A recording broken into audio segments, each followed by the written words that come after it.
মৃৎশিল্প প্রাচীন ঐতিহ্যবাহী শিল্পগুলোর মধ্যে অন্যতম। এই শিল্পের মাধ্যমে শত শত বছর আগের কারিগরের শিল্প ও কারিগরি বিদ্যার পরিচয় পাওয়া যায়। দেশের এই প্রাচীন ঐতিহ্যকে সংরক্ষণ করা আমাদের সকলের দায়িত্ব।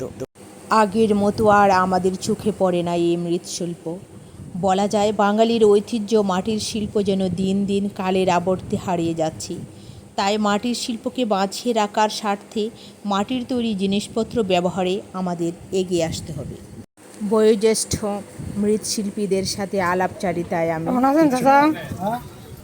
মৃৎশিল্পের প্রথম বিকাশ ঘটেছিল।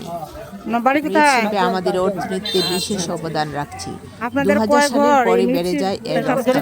এখন ইউরোপ ও আমেরিকা ছাড়াও নিউজিল্যান্ড, অস্ট্রেলিয়া, কানাডায় রপ্তানি হচ্ছে বাংলাদেশের পণ্য। রপ্তানির ক্ষেত্রে বাংলাদেশের সঙ্গে প্রতিযোগিতা করছে ভারত, ফিলিপাইন। বিদেশে মূলত মাটির তৈরির পামিজ, ফুলের টব, বিভিন্ন ধরনের গার্ডেন প্রোডাক্ট, পরবর্তীতে আমরা ছেলেমেয়েরা কি পেশায় আসতে চাই, ইনডোর গার্ডেন আইটেম, ফুলদানি, মাটির টব, মাটির বেঞ্চের চাহিদা রয়েছে। ব্যাপক ভিত্তিতে মাটির তৈরি জিনিস রপ্তানি করা গেলে আরও বৈদেশিক মুদ্রা অর্জন করা যেতে পারে। বাংলাদেশের ঐতিহ্যবাহী শিল্পগুলোর মধ্যে অন্যতম হচ্ছে মৃৎশিল্প।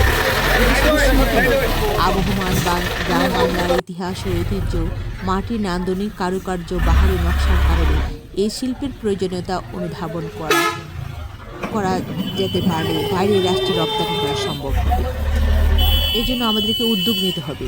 মৃৎশিল্পের সঙ্গে জড়িত যারা রয়েছেন তাদের ঋণের ব্যবস্থা করে তাদেরকে উৎপাদনমুখী করতে হবে। এই দেশের শিল্পের সমৃদ্ধির লক্ষ্যে সবাইকে এগিয়ে আসতে হবে।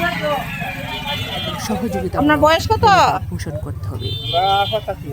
আমাদের ব্যক্তিগত এবং রাষ্ট্রীয়ভাবে এই বয়সে আপনি অনেক কর্মঠ সহযোগিতা প্রতি বাজারে আসেন, তাই না? আমরা এই শিল্পকে টিকিয়ে রাখতে পারবো।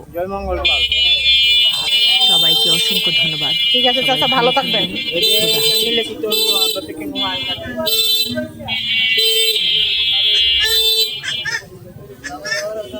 ওর দেখলো